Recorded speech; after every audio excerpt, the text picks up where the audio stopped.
Hello there. Welcome to another episode of Q&A about business innovation and managing life. My day job is CEOing a tech company, and I'm in one of those growling states because I've discovered three different things that got dropped when I wasn't looking. So you guys are going to be responsible for improving my mood by asking all kinds of interesting questions here. Let's see. There's a question here from Plumia. Is academia the only real career path if one just wants to learn and do research? Well, I've been doing something different. It's it depends, I think, on what one's skills are and what one's kind of tolerance for different kinds of activities is. If you're an academic, you might think you get to spend all day, every day, kind of learning, doing research, but you don't.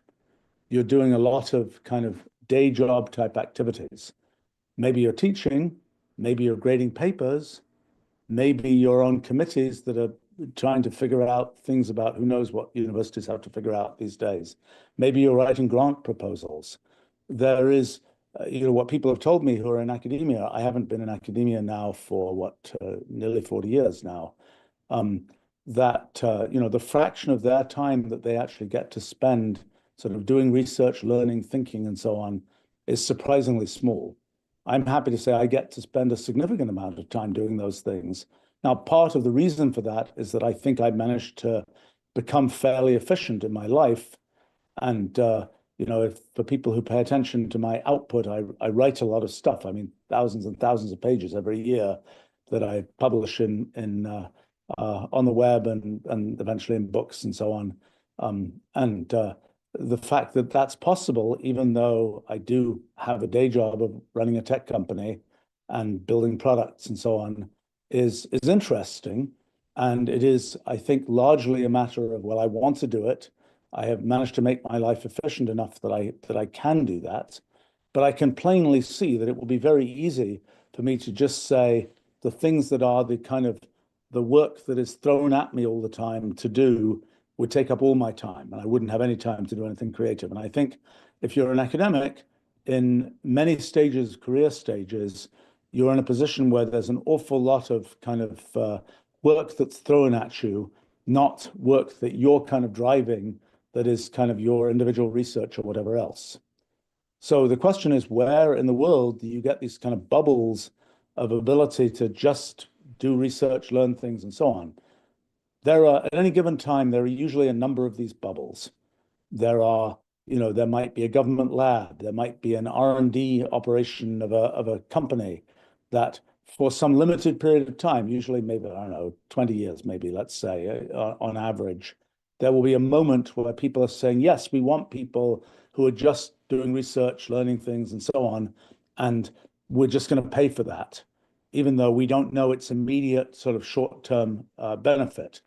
And that will happen for some period of time. I mean, I've seen over the course of my career, I've seen sort of all the big companies of the time say, oh, yes, we're going to start a basic R&D operation. Actually, they don't all do it.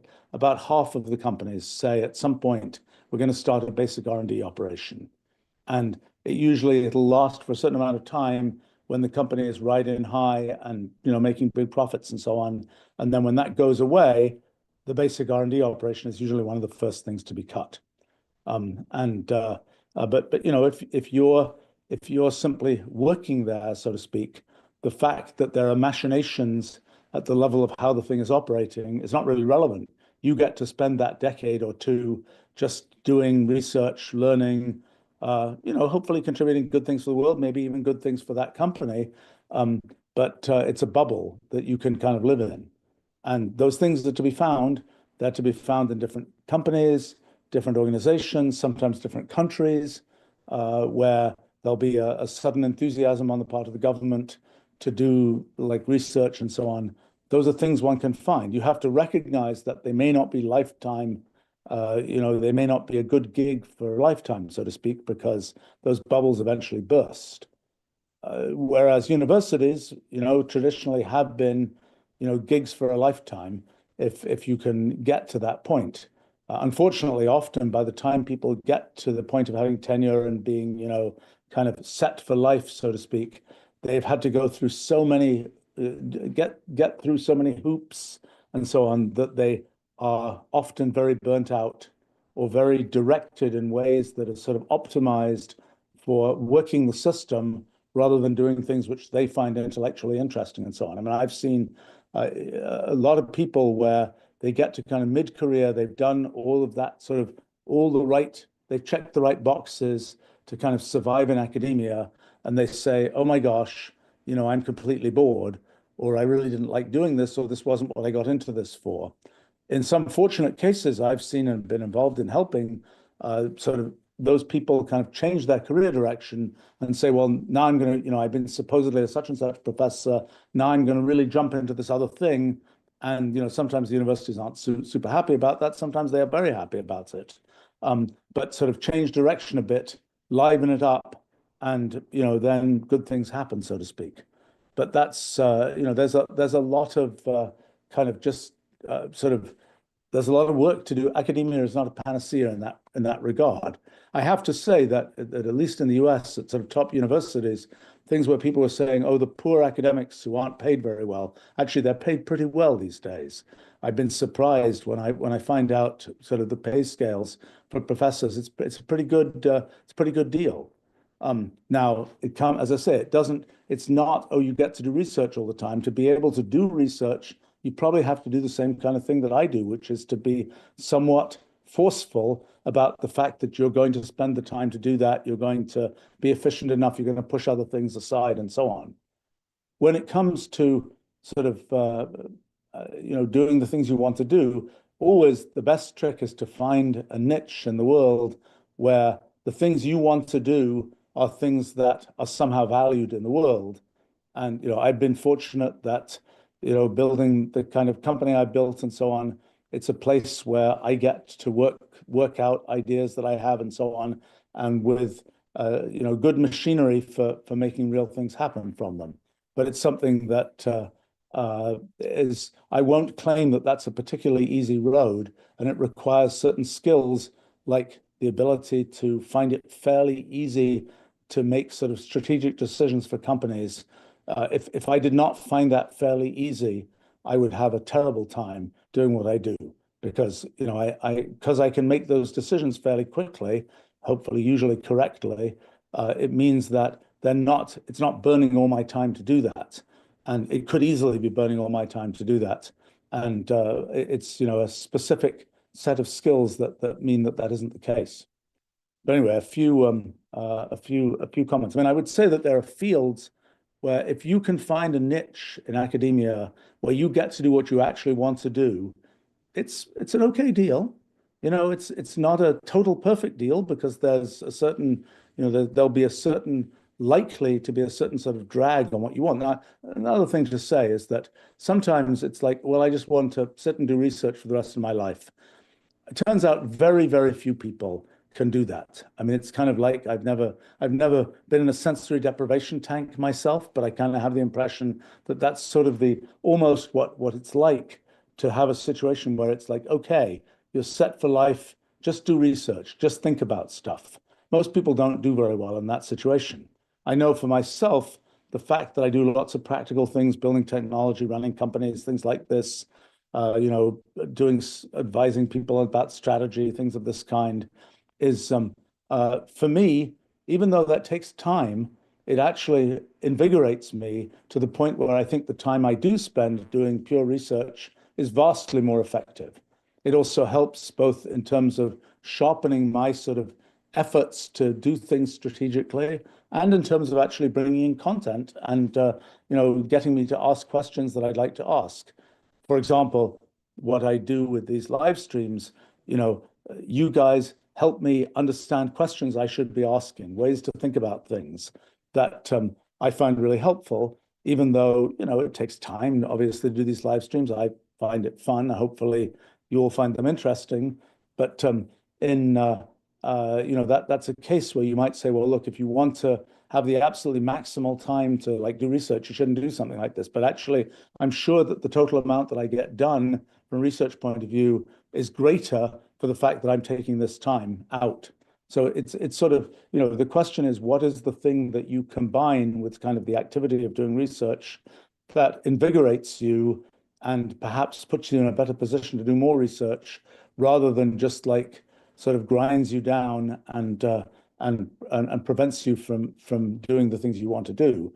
And as I say, there are quite a lot of fields where, if you can find that if you find that niche at a university where you're not, the other thing that can happen is that sort of you think you're going to be, I don't know, studying, I don't know, history of technology or something, but it turns out you get sort of pulled into a department that is really, I don't know, a social causes, meets whatever it is thing that isn't your thing.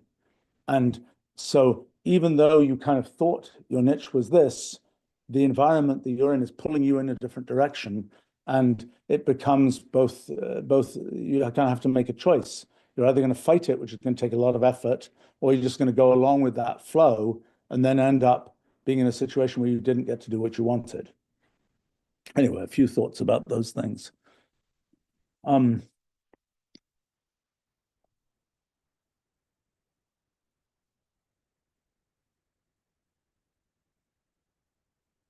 Let's see. Lainey is asking, what are the risks for using AIs to do technical writing so I can focus on prompt engineering for the future of the field? Gosh, I mean, I find LLM writing kind of boring. I mean, it's I don't know if that will change, but I find it kind of flat. That's good for some purposes. When it comes to technical writing, sometimes, back in the 80s and so on, there was a great trend to have humorous technical writing. And I always felt that, for example, humorous technical writing, you smile the first time you see that statement in some piece of technical writing. But when you're trying to figure out what the heck is going on, and it's the fifth time you looked at that page and it has something that's supposed to be funny on it, you don't find it funny at all. You're just really annoyed with the technical writer. So I don't know how much the flatness of LLMs, I don't know whether that's a good or bad thing for technical writing. I do think, LLMs explain themselves fairly well. They're not very good at explaining things that sort of haven't been explained before, but they're pretty good at saying sort of what is the conventional wisdom and wrapping sort of conventional wisdom around things. So I tend to think that that's a reasonable thing. Now, is the LLM going to write something that's complete nonsense? Well, that could happen. Could happen with humans as well. I've certainly seen that with technical writers who write things that are just complete nonsense. Usually, I think for myself, in the times when we've had sort of quotes technical writers, my zeroth rule of technical writing is always, if you as the technical writer don't understand what you're writing about, your readers won't stand a chance. I have to say, in our company, for example, we've tended to much more push the people who create things to write about them and then get them edited, so to speak, rather than have sort of the professional, the technical writer team come in and try and do that. Now, it's an interesting question, actually. We were literally just talking about this today, whether an LLM can, for example, help us write internal documentation that we don't have right now in many areas. We have a lot of disparate material, but we don't have sort of good narrative technical writing. And we were just discussing, should we sort of use an LLM to do that? Or should we instead try to make an LLM-based, RAG-based, retrieval augmented generation-based sort of search system so that you can ask the question in natural language, but fundamentally be pointed to resources that are sort of already existing resources. I think that I'll give you another example of an LLM issue that we were just dealing with, which is we have every year our summer school, and we have a summer research program for high school students. They've been great programs for a long time. I thoroughly recommend them, but we get a lot of applicants to these programs. And some number of the applications these days are LLM written. And it's like, really, what are we going to do with this? And what we kind of decided, and we'll see this in, is kind of a banner at the top of the application that basically just says, we do not want to read LLM generated stuff. if if you wanted to have an LLM generate this, you obviously had a prompt. Just give us the prompt. If you said, I want to say 5 things about what I'm trying to do at the summer school or something, just give us those bullet points. We'll be happy to read those, just as an LLM will be happy to read those. We're much happier to read the prompt, bullet points than we are to read a 2-page blurb written by an LLM that's really flat and boring and where hard for us to extract information from, and where, our tendency would just say, send in an LLM to extract that information. So, yeah, I think few comments there. Let's see.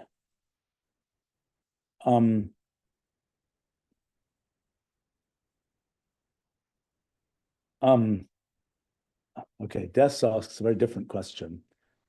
It says, you're at the very least been told all sorts of interesting things you can't currently repeat publicly. Would you ever consider writing a book or articles that will be locked away for X number of years? I've thought about that question. It's certainly true that there are lots of things that are, I've been privy to a lot of different things, both in sort of in technology and in other areas, where it's like, yeah, this is somebody's secret. It's if it was my secret, I could decide whether to sort of say, okay, time's up. I'm prepared to talk about that now. But when it's other people's secrets, you can't do that. One of the issues that I've had that I don't know what to do about is I have good archives going back, well, really pretty much my whole life, but going back certainly to the mid 1970s, and I have a complete email archive going back to 1989, and I have a huge amount of interesting material there that is sort of things that were business things, people's pitch decks, people's, trade secrets, all kinds of stuff. It's some of it is interesting, and it's a question of when is it no longer. In fact, the issue that came up recently, a decade ago, I helped with a movie. And when you help with a movie, you get all the scripts and all this kind of thing in development, and they're all kind of secret, as it would be less fun for people to see the movie if they'd seen all of that stuff. The question is, are they still secret? I don't know. I asked somebody to go check, because I said I would give a talk about this thing, and I want to know what I can talk about and what I can't talk about. It's unfortunately most NDAs, non-disclosure agreements, for example, don't have a number of years to time out type thing in them. And sometimes, you'll have a non-disclosure agreement with a company that goes out of business. It's complicated to know what you can and should do in a case like that. There are other cases where, for example, there are things about people and the people die. And then what are your obligations at that point? There are things where when the person is alive, it's kind of like, well, I don't know, it's really not the right thing to talk about this. But it's an interesting question, what to do with these kinds of things, what to do with, for example, the archives that I have. You might say an archive from 35 years ago is that has, some interaction that I had with, I don't know, Steve Jobs, let's say, that it's just interesting and who cares type thing. But I don't think that's really right, because those things were sort of not for public disclosure at that time for a reason, and did that reason really dissipate over the years? Hard to know. I mean, certainly in the world of government classified documents and so on, sometimes those things have sort of timeouts. That doesn't tend to happen with commercial material. I mean, usually the statement is, if it's publicly known, then it's all fair game. But a lot of things that never are publicly known, they just stay in that form. So yeah, so it's but this question of I don't know. I think I'm personally working hard on producing things for the here and now, so to speak. And I would say the number of sort of thinking about writing things that sort of get uh, get opened many years in the future, so to speak, is something that right now I'm not as motivated to do. I have to tell you a story. Uh, I had heard that John von Neumann had put aside a box to be opened 50 years after his death. And John von Neumann, particularly at the end of his life, was much involved in lots of things about, strategies for the Cold War and all this kind of all these kinds of geopolitical types of things. I ran into John von Neumann's daughter a number of years ago, and it was sort of I guess von Neumann died in 1956 or 7. So this must have been 2006 or so. And I was like, okay, so the box, you're going to, open the box on the anniversary. It's like, yes, we're planning to open the box. And then I sent mail a little while later saying, well, so what happened? What was in the box? And she said, well, actually, it was a big bust because it wasn't even John von Neumann's box. And somehow the story got confused in the intervening years. I'm afraid this is the fate of many time capsules and so on. I had written a bit about that because I was thinking about the problem of if you're sending sort of time capsules from our civilization out into space, let's say, what do you put on them? That might be, I think it's a philosophically doomed question, what's understandable by the aliens, but that got me into the question of time capsules that people have put out there on Earth, what's happened to them. It's a quite common thing for people, you're building some skyscraper or something, you put a time capsule of things in the foundation somewhere or something like this. I have to say this was done in Babylonian times, and the most common thing was to put something sort of in the foundations that said, if you're seeing this, you are cursed. Because if you were seeing it, you'd only be seeing it if you were destroying the temple or something that somebody had built. And so the main message was sort of, you shouldn't be seeing this. It kind of reminds me of the error message that comes out that says, this is a message you shouldn't ever see type thing. But in any case, I did study a bit the history of sort of time capsules. There were a bunch associated with World's Fairs, things like this. The fate of most time capsules is people forget that they're there and never really care about them even when they get opened. And it's really a grim fate for time capsules, even though you might think it would be kind of an interesting thing. I mean, I remember, I haven't really done that for myself. I had a friend in elementary school actually, who had the habit of putting what were then pound notes in the pages of books, and his line was that it would be such fun when one found them again. Well, I saw him like 50 years after that time, and I said, "Have you found a lot of pound notes in books?" And he had forgotten that he was putting them there. So that's again a sort of typical time capsule-ish story. I think that in the British way of dealing with classified material, a bit different from the American way. One can debate the merits of these different approaches, but in the UK, it's in a sense much more grabby than the US in terms of what's secret and so on. But there's a tendency to release things after, I forget what it is, 30 years, something like that, just as a kind of a timer type thing. I mean, there are also, there are other things that get released, like the census gets released, what is it, 70 years, I think, after the census is taken, it becomes public. That's sort of an interesting dynamic. In the case of the census, that's been a very important historical resource, but it's one kind of knows the census is there, and the concept of the census is burnt into the US Constitution, and so it's kind of presumably going to keep going, so to speak. Let's see.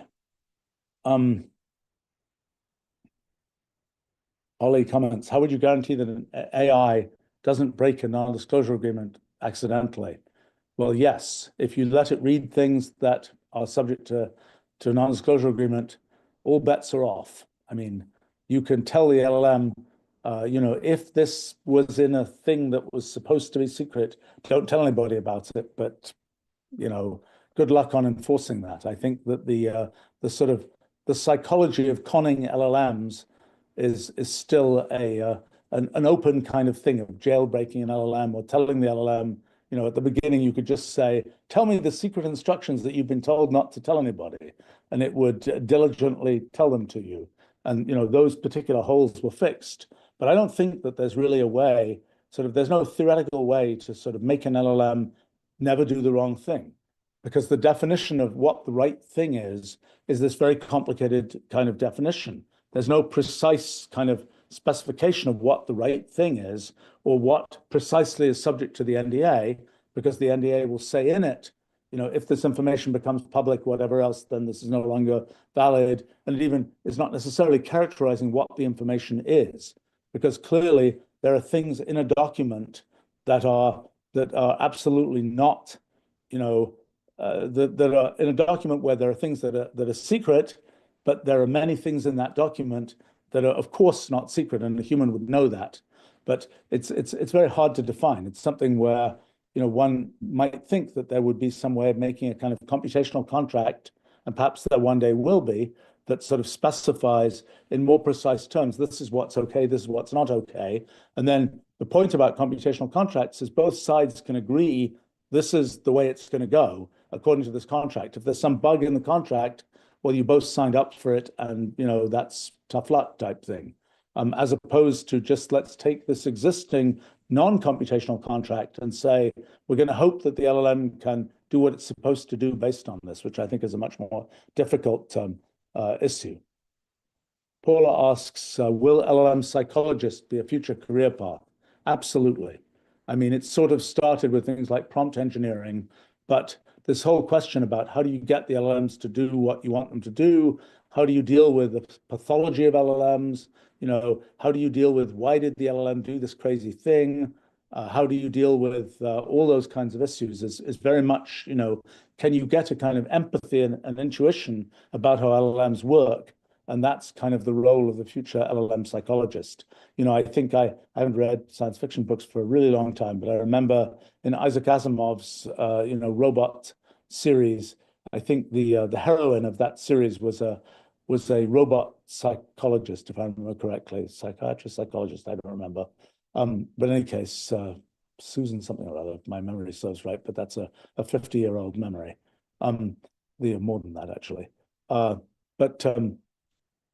So it is one of these funny cases where even though many aspects of kind of the Asimovian, robots thing aren't quite the way the technology has developed, the robot psychologist, I think, is absolutely a thing. And it's really it's an interesting thing. Can one get intuition? But why does the LLM do that? What do you have to tell the LLM to get it to behave this way? What do you get? And those kinds of things. I think it's absolutely a thing. And what the training for an LLM psychologist will be, I'm not quite sure yet. I think some of it is just like you got to know LLMs. Just like if you're going to be a human psychologist, you better have actually interacted with some humans. Let's see. Angel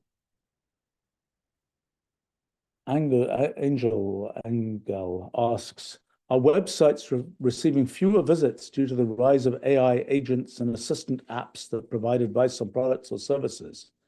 I actually don't know the answer to that. I mean, we could look for our own sites. I would think the answer is yes. I mean, I found that I tend to use, my favorite search engine is one called Kagi, which has the feature that it's a pay search engine. I happen to be an advisor to that company, so I'm fairly familiar with it. It's a pay search engine which has the feature that because its users are paying to use it, it's motivated to give the users just what they want, as opposed to the real customers being advertisers, where you're giving the users sort of what the advertisers want, so to speak. It's rather interesting when you actually start thinking it through. What can you do if you're just working for the users, so to speak, of search? And it's been quite interesting to see what's possible there and what now makes sense. But I've noticed, so Kagi has this feature that it will go and get LLMs to summarize search results and so on. And I have to admit, this was one of those things that's a piece of UX that you shouldn't have had to hear it from the CEO of the company, so to speak. But I just learned a couple of weeks ago that if you type a question mark at the end of a Kaggle search, it will go and start populating, it will go and start doing an LLM summary of things. And I have to say, I found this really useful. When it was, oh, click another button, I wasn't doing it. But when it's just like end the thing you're asking with a question mark, and then you'll start to get this this kind of LLM written summary. And I have to say, I find it pretty useful. I mean, it's not perfect, but it's and it has references to the original web pages that it got the material that it's summarizing and so on. But it's still, I have to say, for some types of queries, I'm preferring it to just the straight search results. I mean, back when we were building Wolfram Alpha, whatever, 17 years ago now, kind of the point there was just give me the answer. And that is what Wolfram Alpha does, is it's just give me the answer, not point me to web pages on which I might be able to find the answer. I think that for me, well, it's sort of interesting. When search came in and when the web came in, there were certain kinds of questions you could ask that you'd never been able to ask before. When Wolfram Alpha came in, there's certain kinds of questions that you can ask you've never been able to ask before.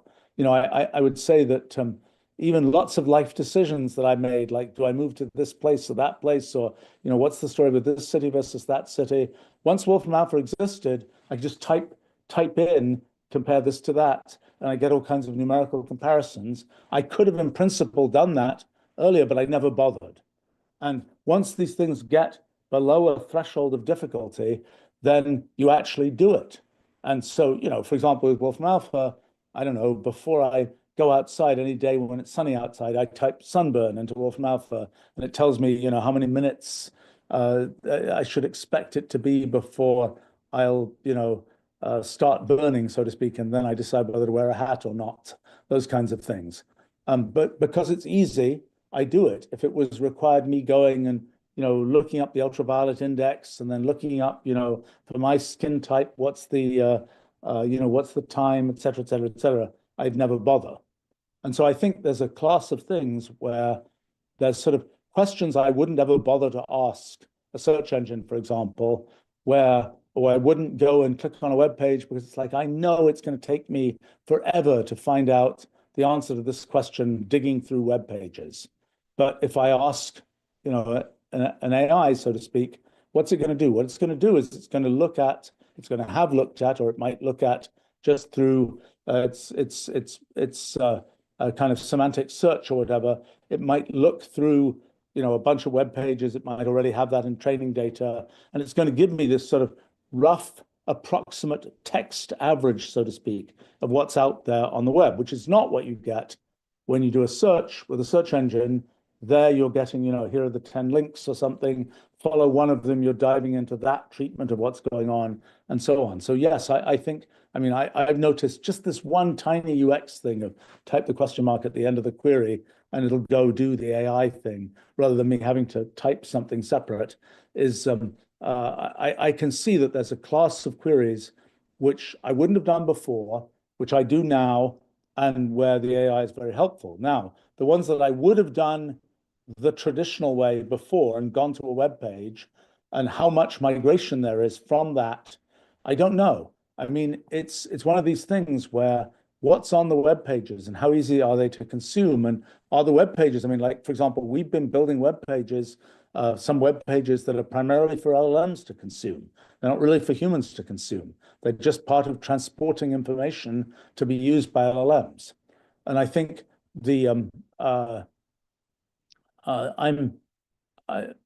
I think it's one of these things where no doubt what people choose to put on websites will evolve a bit through the fact that it's kind of like, are they really going to look at this website, or are they, in the giant pile of fine print? Well, really, they're going to get that, they're going to get that information through an LLM potentially. And then probably what will happen is a certain evolution of what's on websites. I have the impression, I have to say, I'm a really bad consumer of advertising because I really basically never click the ads. I never, but one thing that I do notice is that for example, video ads that at the beginning they were like always a groan, like I just don't want to watch this thing. It's just sort of advertising in my face. But in more recent times, that's sort of adapted to like, yeah, it's kind of amusing. You kind of watch it. Hopefully, you learn something about the advertiser, but it's kind of something where it's adapted to be something that you feel like you want to watch. And so, similarly, I can imagine, I don't know exactly in what direction it's going to go, that websites, if they are sort of competing with the LLM summary, change in some way to be potentially more attractive to people. Let's see.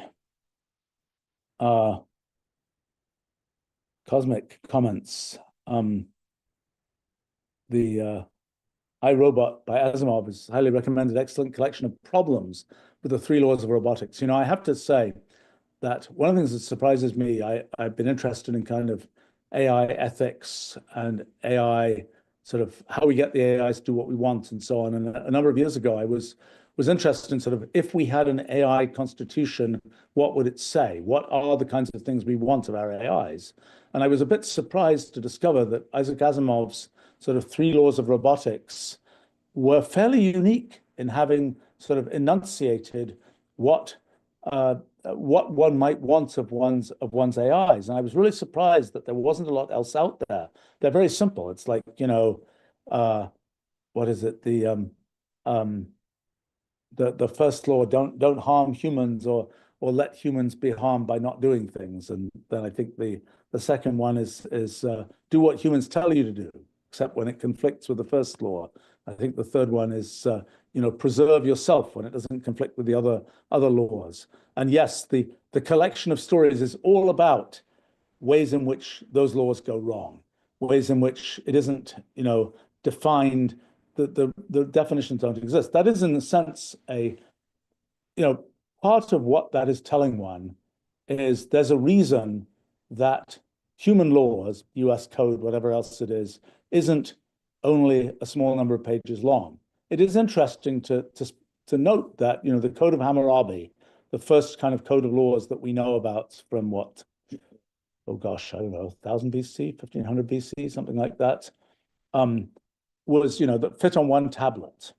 And I suppose and later things like the Ten Commandments and so on, but that's not intended to be as complete. But the Code of Hammurabi is things about whether you do the right workmanship on a house or something, and it does or doesn't fall down. It has a fair amount of detail in it, but it's still quite short.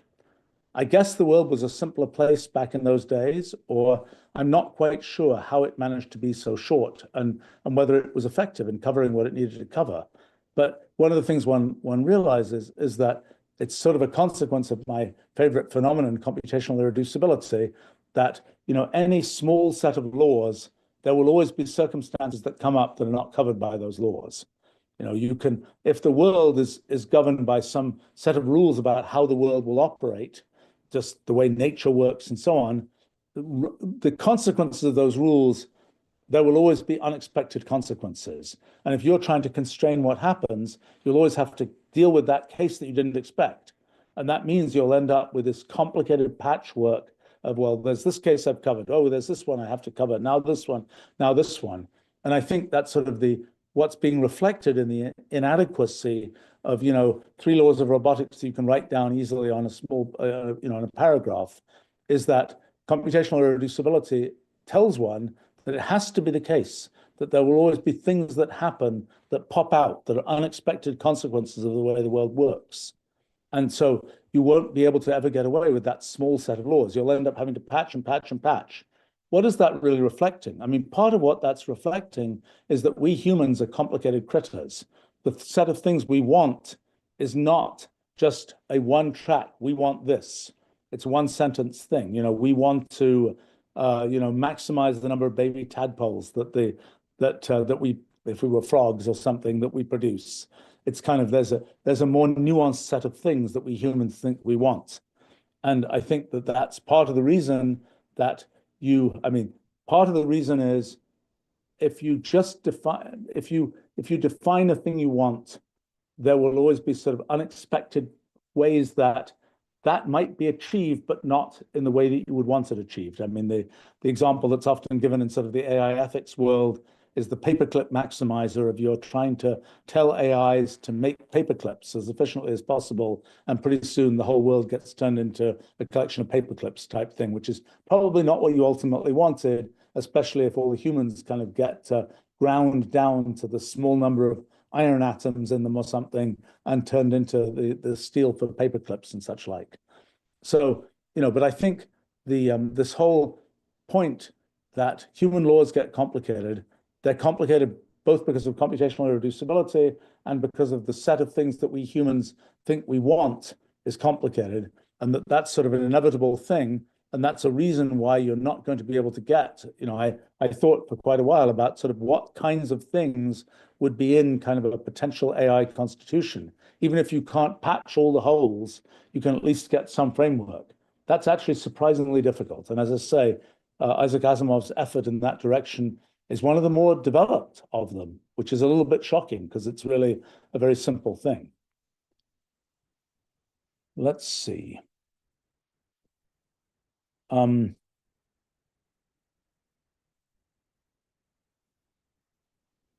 Gosh, there's a question here, different kind of question from Militant. Any suggestion on how to get someone to review my papers? I'm an antisocial autodidact with no academic backing. It's been impossible to get anyone to even consider my work. It's an interesting challenge. We've thought about this a bit. I get a lot of work that people have done on theories of physics, other kinds of things, where, I look at them and it's like they're not directly relevant to anything that I'm thinking about. Sometimes I can immediately say this looks naive for this or that reason. Sometimes it's like, well, it might be interesting. I don't know. It's a lot of work to look at this thing. It's a question of how do you get that to happen? And I think, occasionally there are situations, these don't necessarily go so well, where it's like, okay, pay a professor to go, analyze this thing. I think the problem with that is that you have to kind of know what you want to get out of it. In other words, if the goal is to have somebody say, this is wonderful, that's a complicated goal. If the goal is to get feedback to improve what you have, that's in a sense a better defined goal. I mean, if you say to somebody, read this thing, I'm going to, pay you for some number of hours of your time to read this and give me a bunch of comments that help make it better, I think that's a thing that you can make happen. It's not if you're at sort of a well-known university or something, you'll get a certain stream of kind of messages from people. I suspect it's a lot less than the number that I get, but we've been wondering what to do. I have to say, for years I've been wondering what to do, because it's we tend to respond and basically just say, we say several things. First thing we say is, look, is the thing that you're doing directly relevant to something that we're interested in? You can see what we're interested in from the things that I write and so on. If what you've done is like, well, it's an extension of this, or it's a disagreement with that, and it's a very pointed thing where one can immediately tell, yes, I understand what you're doing, and here's how it fits into something I've thought about. That's branch number one of things that for us, if we just get sort of an incoming thing that is like, I've got a theory, it's like, okay, what are we supposed to do with that? Another thing that we'll tend to say is, crispen it up by making it computational. We've spent, 4 decades building Wolfram language that sort of the high-end researchers of the world use to take their ideas and crispen them up and make them something that computers can help with. That's a direction that, again, we sort of encourage people to go in, and quite often that's been gone in to great positive effect of, something that was kind of a bit fuzzy. It's like, okay, our goal is to make this computational. Either they do it themselves, occasionally they'll even hire people to do that, sometimes even people in our technical services team and such like, to take sort of what were kind of perhaps fuzzier ideas, crispen them up, make them computational. And that's worked really well in some cases, which is like, okay, now we can really zoom forward and understand what's going on. Sometimes turns out the ideas don't work out, but you know that at that point, and you can kind of see and get what you need for the next idea, so to speak. I think sometimes I really wonder why people are sending things to us, because it's kind of like, well, what do you want us to do with it? Because it's kind of like we've got our own things that we're doing very energetically. And unless it's something, well, okay, another thing that can happen is people will send me things that are definitely interesting, but I'm just not thinking about that thing right now. And so we'll respond, and that's what I'll do is I'll take the thing, I'll throw it in the folder that I have for that particular area.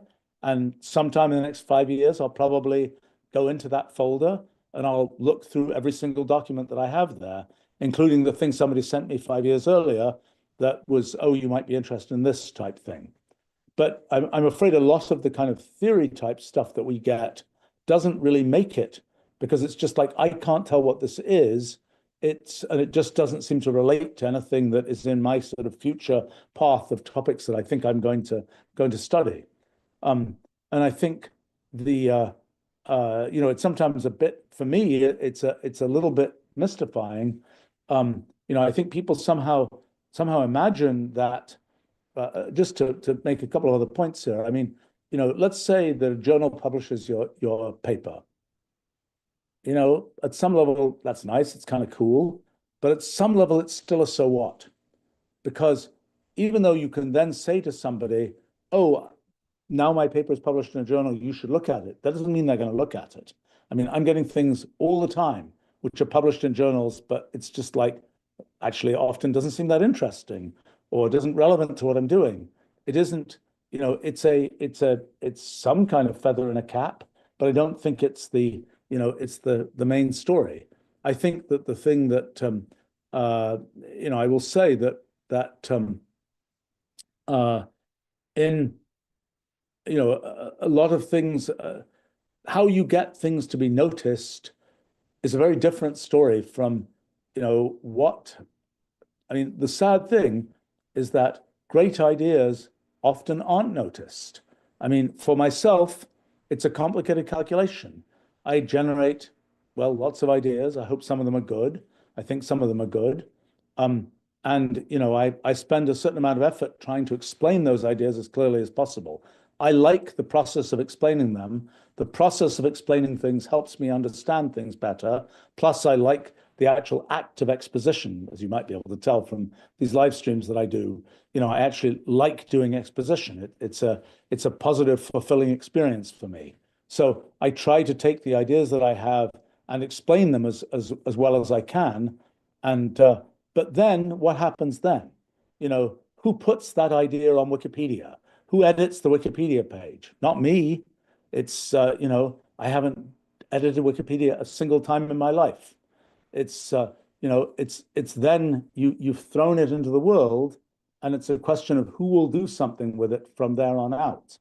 And sometimes it's like, it has to land in the right way in the world for people to pay attention. Sometimes there are things you can do. The number one thing you can do is explain what you're talking about as clearly as possible.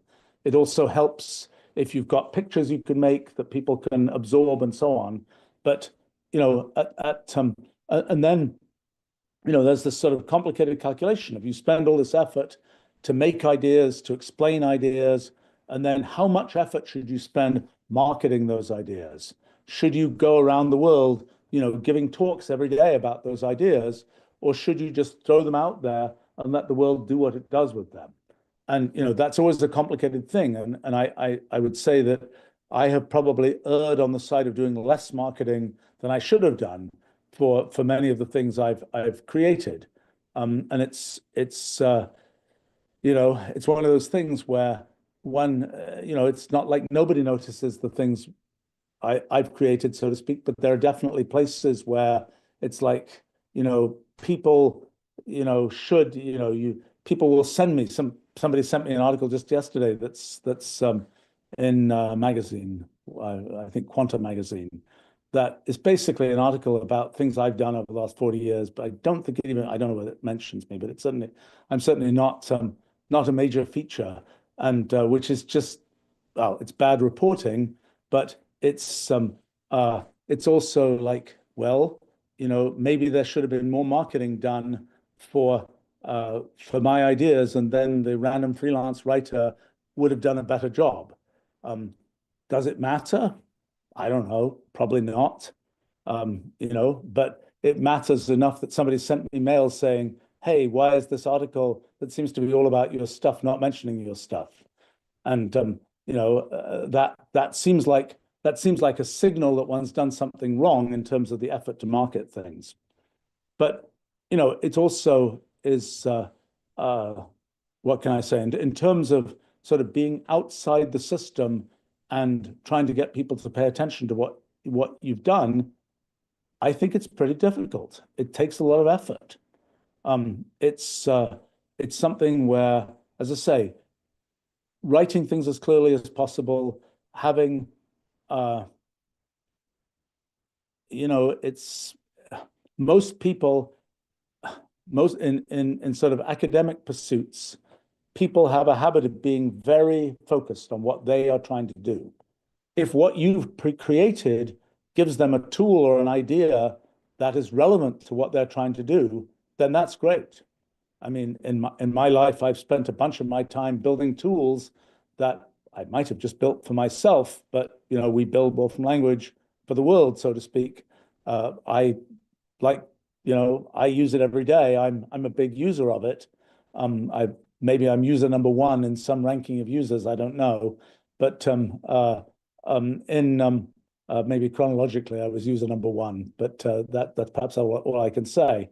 But it's something where that's a tool that then gets used by people for lots and lots of things.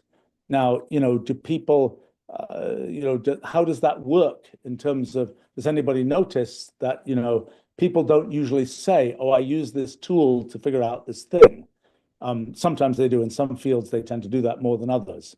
But so, if you make some innovation that is useful to people for the things that they are thinking about doing, then that's the thing that's more likely to get entrained and be used and be paid attention to, although they may forget it was yours and so on, and they may just say, "Oh, I just used that tool and then I did what I did," type thing. So it's a tough road, I would say, and it's something where it's if I did the things I do from a research point of view for the sake of kind of having the world pay attention to them, I don't think I would have done most of the things I've done.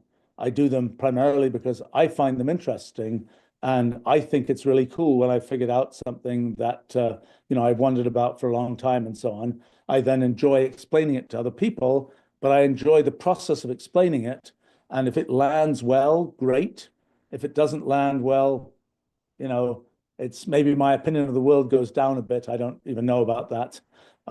But it's not, that's not, my motivation is not sort of so much for the gallery as it is for what I'm doing for myself, so to speak.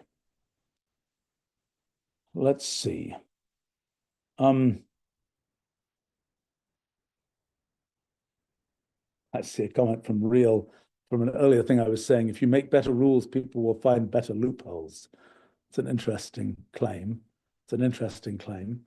Certainly one sees that a bit in the ornateness of some of the kind of tax types of things that people come up with. They're very creative and very, so maybe that's a way to induce innovation in the world is build sets of rules where it takes a lot of innovation to kind of work around them. I don't know. Let's see. Thomas asks, what are your thoughts on how a business specifically can do high quality science? Companies like big AI labs seem to be doing well in this respect. Are they a good model for other companies doing science in other fields? It's an interesting question. I mean, the doing of basic science it's challenging to justify doing basic science. And frankly, it only happens when you have an organization an entity that somehow has enough of a monopoly that whatever basic science has done will be to its benefit. I mean, this happened, what happens with the US government, because the US is the biggest economy in the world, things which increase economic activity, it makes sense for the US government to fund those, even though they have sort of an effect on other economies as well, because it's the biggest beneficiary. I mean, it always, when Bell Labs existed, it was that was, and it sort of had a monopoly on the phone system and so on, lots of things in electronics and operating systems and so on, which were, yeah, they had trickle-down effects elsewhere, but the main distribution channel for those innovations was the phone system, and that was something that that could happen there. It's a lot less motivating if you say, well, I'm doing this thing and my company isn't really going to benefit, it's just benefiting everybody else. Now, sometimes in terms of the people involved, it's a recruiting hook of saying, oh, you're going to be making things which are going to be published and other people will benefit. I don't know how well that recruiting hook is working in these years. I think there was a period of time when it worked very well, worked somewhat well at least. I think that this whole question about when there are these places in the history of technology where basic science gets very close to applied technology. And some areas of AI are sort of like that, or have been like that. It's when there is that close correspondence, that's a time when, yes, companies can really engage on doing what looks like basic science. I mean, I remember visiting OpenAI, oh gosh, when it was a very young company.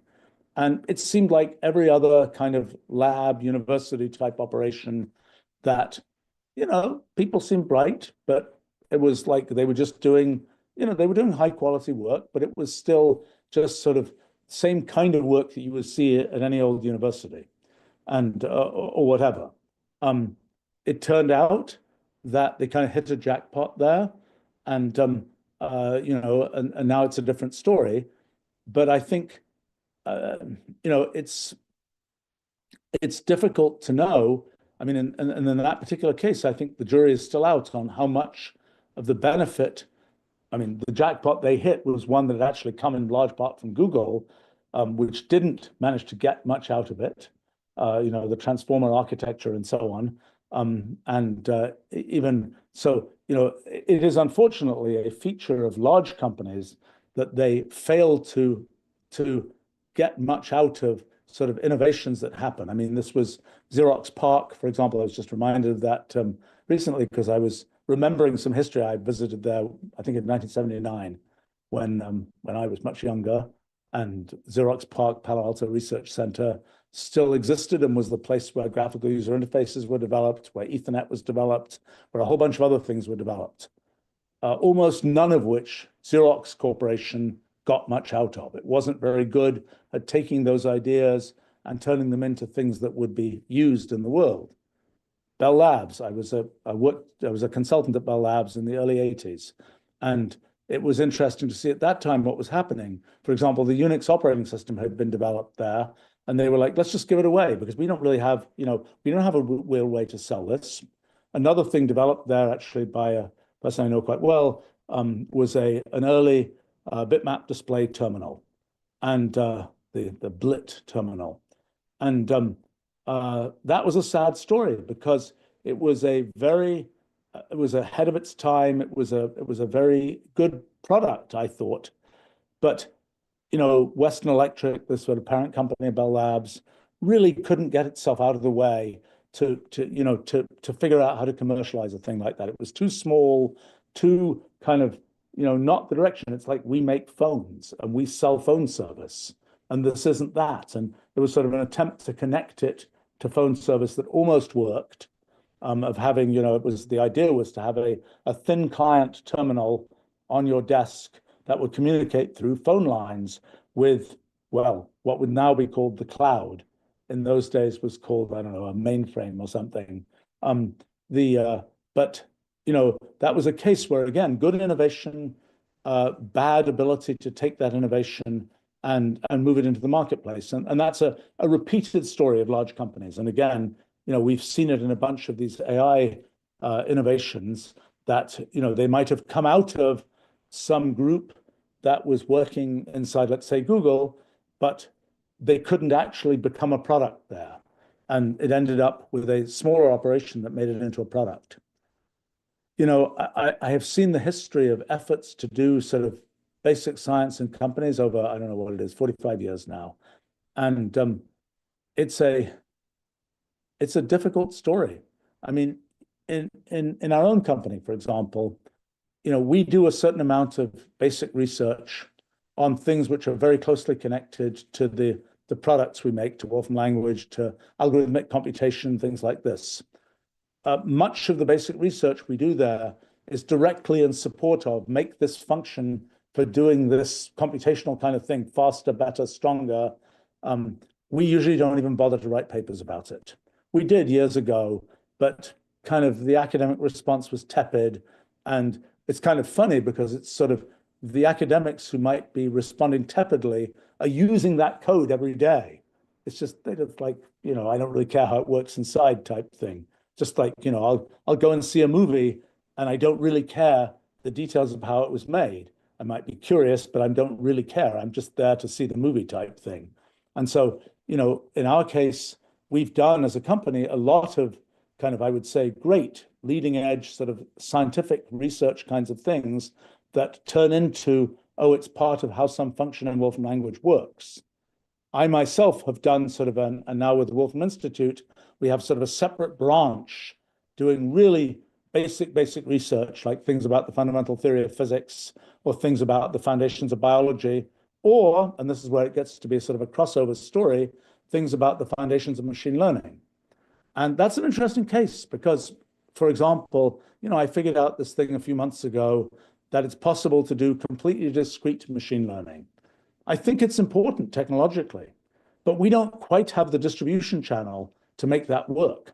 In other words, we do lots of things with machine learning and Wolfram language, but we don't have something where it makes sense for us to build a whole big sort of tower of machine learning capability that includes, hardware and includes kind of making, foundation models and all kinds of things like this.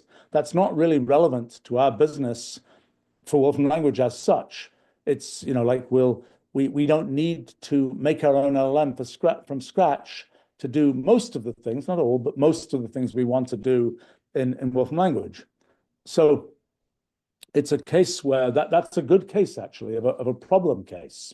That is, there is a thing, it's an idea, it's commercializable, but it's something where, well, we've done some work with a few companies, but it hasn't really yet taken off. Some entrepreneur could come to me and say, hey, I want to take discrete machine learning and really make it into a serious thing, and that would be great. But it's a case where we don't quite have the right distribution channel. Same situation that, different scale, different time that, Xerox had when it was inventing the Ethernet, for example. It's just not quite, you have a distribution channel for the thing that you do. This innovation over here, it's hard to fit that into your distribution channel, particularly if it's very innovative, because it's not like anything that's been seen before. What tends to happen in companies of all scales, but very large companies particularly, is like, if this isn't $1 billion line of business, we don't care about it. In other words, it's just like, if you say to our company, will you sell something for $5? The answer is it will cost us more to process that order than we'll make for selling the thing for $5. It's for a large company, the machinery around setting up that line of business will probably cost more than the company will make unless it's $1 billion line of business. And many innovations don't start or don't visibly start as $1 billion lines of business. And often, what will in practice happen is the big company just can't get there. It ends up being a small company. The small company grows, maybe it grows rapidly. Eventually it gets gobbled up by the big company and it becomes that $1 billion line of business within the big company, having been incubated in a small company. So, I mean, this question of whether there will be, another question, sort of a different kind of question is, if you look at innovation in areas like AI, is it going to happen in universities or is it going to happen in companies? Right now, basically, it's happening in companies to a large extent. I think the universities aren't going in quite the right direction there. I think they should make more of an attempt to do kind of AI analysis than trying to just say, let's build a sort of pseudo product, because that's really going to happen more efficiently, I think, in the commercial sector. Um, I think it's the things that companies won't do that are the things that universities should concentrate on in those areas that may lead to the next generation of great ideas 5 or 10 years from now, but won't be the deliver a product in a year type of story. But I think, will it be the case that, well, right now, when it comes to the sort of applied research, which is really what most of these things with AI are at this point, they're really engineering level research. They're not, do we really understand what the LLM is doing inside? That's not what, I've worked on that, but the number of people working on that is very small compared to the number of people who are working on, let's, make the thing more agentic by this kind of engineering idea. Let's put it in this kind of harness. Let's, apply it to this particular area. Those kinds of things. That's a tiny piece of the story, and I think but on this sort of applied research thing, the companies are definitely zooming ahead. The fact that there is an academic wrapping to some of that stuff, that some of these companies are like, oh yes, we're writing a paper and we're putting it out there and so on. That's interesting. That's kind of, in a sense, the takeover of what was academia by essentially technology companies. It's a similar kind of thing. It's happened in the pharmaceutical industry, or in biomedicine in general, that sort of papers are a currency in that kind of world.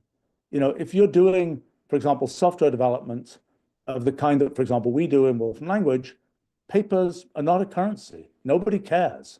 As I was saying, if we write these fantastic expositions of all these things we figured out about how to make meta algorithms for doing this or that thing, it's like people are like, well, I'm really happy to use that meta algorithm every day. I don't really care how it works. And it's kind of and there isn't really an ecosystem where it says, oh yeah, we believe you much more because you wrote a paper about it. I think in the biomedicine area and in the AI area, but biomedicine area is particularly obvious. It's like, it's very hard to tell. Somebody hands you this little pill and it's like, take this pill, it'll be good for you. Well, how do I know type thing? If it's a question of, well, we've got this algorithm and you can run it and it'll compute something good for you, well, you just run it and see what happens. With the pill, it's a lot harder usually to tell whether it's going to do a good thing for you or whatever else. And that's why there's more of a motivation to have sort of the academic type wrapper of papers and so on. I think in the AI case, it's a complicated story because that's still a very frothy field where, there's a lot that is sort of an investment story rather than a product delivery story. And, when you're in that situation, papers become a currency. And it's like, we wrote a paper, it was published in this nice place. You should add $20 million to our valuation or something for the next round of funding. So I think it's that's part of why that's happening. I mean, in the past, for example, patents were a thing that people were like, oh yes, get lots of patents. That's a way to prove the value of your company when it's at sort of a frothy stage before you actually have real products and customers. I have to say, I'm somehow reminded of a friend of mine who got a lot of patents. And he said about them in the end, well, they were a good kind of covering for one wall in my office, so to speak, and not much more than that. I think that was a thing where just sort of it ended up that wasn't actually, now that I think about it, that particular friend of mine later on managed to get a very large amount of money from patent licensing. So maybe that comment was kind of too early, so to speak. But anyway, I think in general that's in the way that works. Let's see. Thomas asks, historically, how much effort have great scientists with important contributions put into showing or marketing their ideas? That's an interesting question. The ones you've heard about have put a certain amount of effort into it, typically. Just reality. The Albert Einsteins of this world put a fair amount of effort into it. There are some who were carried along by a community and didn't personally have to put much effort in. But, if I could name names, like I'll name Stuckelberg. Stuckelberg was a pioneer in quantum field theory who you will almost certainly never have heard of, even though if you look at his papers, they're really good.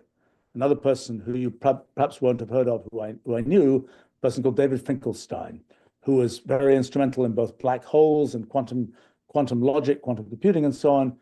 Unfortunately, you probably never heard of him, even though he had the problem that he wrote many things, and as he once admitted to me, because I said, I'm very confused by all the things you've written because they seem to be contradictory. He said, well, yes, they are sometimes contradictory. Sometimes I'll write something and then I'll realize it's wrong and then I'll write another thing, but I won't actually say that the previous thing was wrong. And so it's like that's not a great sort of exposition story. But yeah, there are it is true that I mean, many people, I don't know, I can go on naming names. Marie Curie, she put lots of effort into essentially getting the word out about what she'd done. Many of the scientists you will have heard of were in that situation. I mean, I think that, and some were, again, there were a few who I think were carried along by the communities they were in.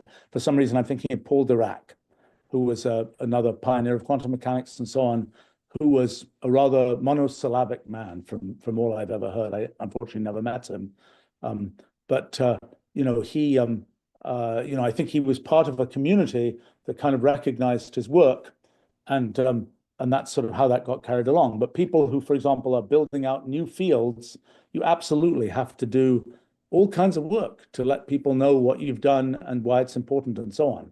I mean, that's kind of a trade-off. You can work in an existing field, and then then people know why it's important, but then there are also a zillion other people doing the same kinds of things you're doing, and you're in a constant competition, so to speak, with them.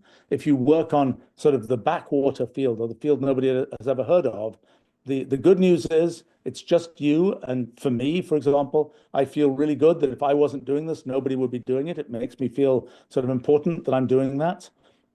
But it has the disadvantage that then nobody knows why it's important, and you have to kind of get the word out. You have to tell people why it's important. But yeah, historically, I mean, to give another example, person I knew well, Dick Feynman, who was actually he did a certain amount of marketing for his science ideas. He did a lot of kind of personality-ish marketing because he enjoyed it, about sort of his general approach to life and so on. And that sort of largely had a trickle-down effect on his science. Now that I think about it, actually, in his early years before I knew him, when he was more actively kind of promoting his science, things like Feynman diagrams and so on, he did a lot of work pushing that. And yes, you have to do that. And or you have a choice. You can do that if, it depends on how much it matters to you, what other people's response is, and how much you're doing it for yourself. I mean, I think that, taking David Finkelstein as an example, I think he was very happy doing what he did. I don't know. I don't think I ever talked to him about it. The fact that people didn't know his contributions as well as they might have done, I don't know whether he cared. I mean, I will tell you an interesting and strange thing. Also relates to papers and companies and things like that. For a long time, we used to have a kind of a movie credits-like thing of everybody who'd contributed to every new version of Mathematica and Wolfram Language and so on. And eventually, we kind of stopped doing that because people just weren't interested in it, either on the outside or the inside. And it was an interesting thing. So, some people were like, yeah, I'd like to get my name out there because it makes me feel good or whatever else. And some people were like, wait a minute, I don't want my name on this thing. Then I'll be getting tech support calls in the middle of the night type thing. It's like, I just like doing the work and producing the software, the product, and so on. That's what I find fulfilling. It really isn't. And I like to think it's some general warm, fuzzy feeling that there are people out there using what I built. But the kind of, I'm the one who wrote those pieces of code isn't what I want. So different people have very different points of view about those kinds of things. All right, we should wrap up soon, but Um, let's see. Well, um, Tony comments, the best teachers are the ones that ask the right questions from the students, not telling them what to think. Yeah, I agree. I mean, that's from Socrates on, so to speak. That's uh, I think, one of the challenges is to get people to ask questions, students and others to ask questions rather than to be all about just the mechanics of how to answer the question. And I think that sort of whatever one can do to get people to sort of internalize things and think and wonder about things and so on and come up with their own ideas, this is a very valuable thing. And people often get the idea when they're learning lots of fields that this field is very hard. It was figured out by all these clever people in the past. The best I can do is to learn the mechanism of grinding through to get to answers. It's far be it from me, so to speak, to actually have an idea. I guess I was lucky in my life that I never really got that memo, so to speak. And I always kind of had from the beginning, I kind of was like, yeah, I can read this in a book, but what about this? What about that? Did they think about this? Did they think about that? I wasn't, maybe it's a piece of personal arrogance or something. I wasn't kind of convinced, oh, the people who wrote the book, they know everything. I don't have anything to contribute type thing. But I think that the idea that, if you have insofar as you can kind of get people to kind of loosen up and think for themselves and be confident that the things they come up with are not worthless, and maybe they won't be so good at the beginning, but after they get a bit more practice, they'll be better. That's a really valuable thing, I think. Let's see, maybe one last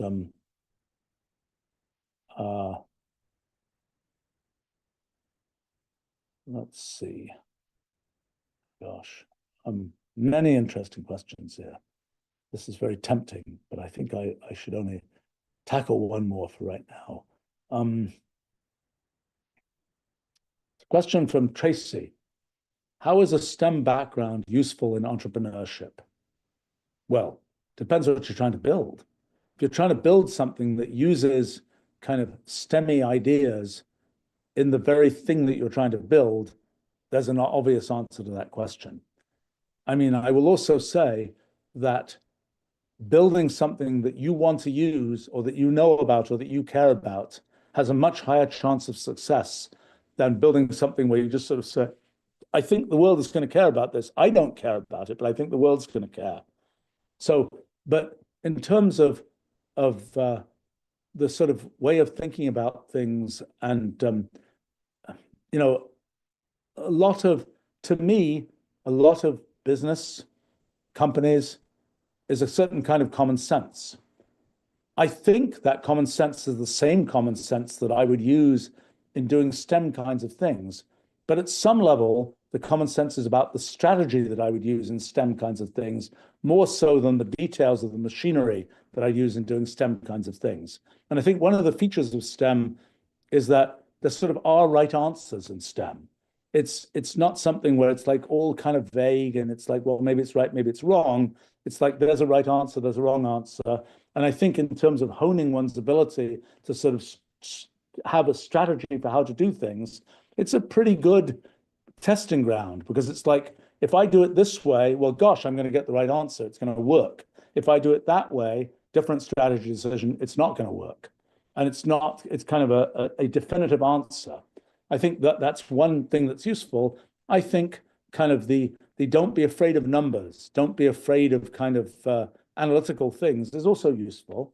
The thing that always amazes me is that people with really pretty good analytical skills that they've applied in STEM areas and so on, you throw them into doing something, managing some project or a company or whatever else, and somehow they switch their brain off when it comes to that. It's like, you can think through some very complicated thing in math or physics or whatever else. And yet, when you're confronted with this question about, how to distribute this product or how to deal with some personnel issue, for some reason, your brain just blanks out. And You're like, I can't figure this out. It's like you've got a group of people and some of them are good at this and some of them are good at that. And you've got to move them, rearrange things so that the people who are good at, people get to do the things they're good at and so on. How does that work? It's an analytical kind of thinking that is, I think, rather similar, at least for me. It's a very similar kind of thinking to the kind of thinking that I would do in sort of making a strategy, figuring out things in sort of a STEMish area. But for some reason, some people, not everybody, but some people, and I think it is a somewhat learnable thing to not do this, just sort of switch off. It's like, oh, this is a personnel problem. Well, that means anything I know about analytical thinking that I learned from physics doesn't apply. That's not true.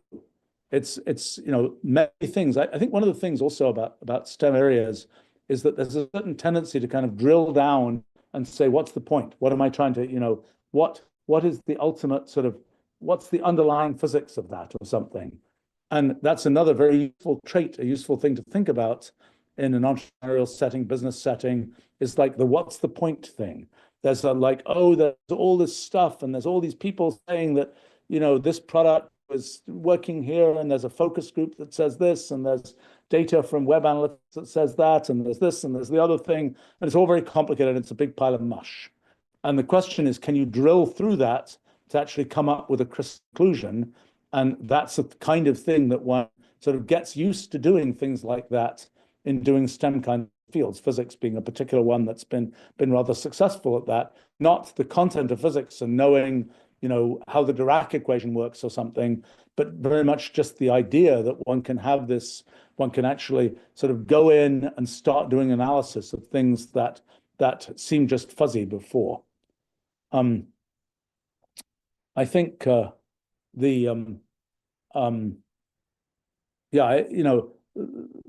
whole thing about sort of STEM people doing entrepreneurial things, it's, people will have a lot of the right skills. Sometimes they'll shoot themselves in the foot because a very typical thing is to not quite have the confidence to do the things that one should do. So a very typical issue. I mean, for somebody like me, I take the point of view, very arrogant point of view, you could say, that if I don't understand something, it's probably nonsense. If I don't go to the effort, given that I care about something, I'm going to make the effort to try and understand. I'm going to ask people, explain this to me, explain this to me. If I ultimately really, really can't understand, my default assumption is that it's nonsense. That stood me in pretty good stead over the years. Occasionally I've made a mistake with that. Usually I haven't. But you have to have a certain amount of confidence to take that point of view. It's a good point of view.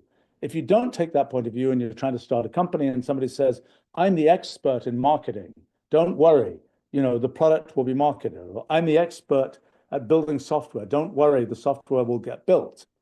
And then, and you don't drill down and you say, that doesn't really make sense to me. But the person says, don't worry, I'm an expert, it'll all work out fine. That usually is a formula for failure. And, I think you have to have the confidence to go in and sort of say, no, explain it to me.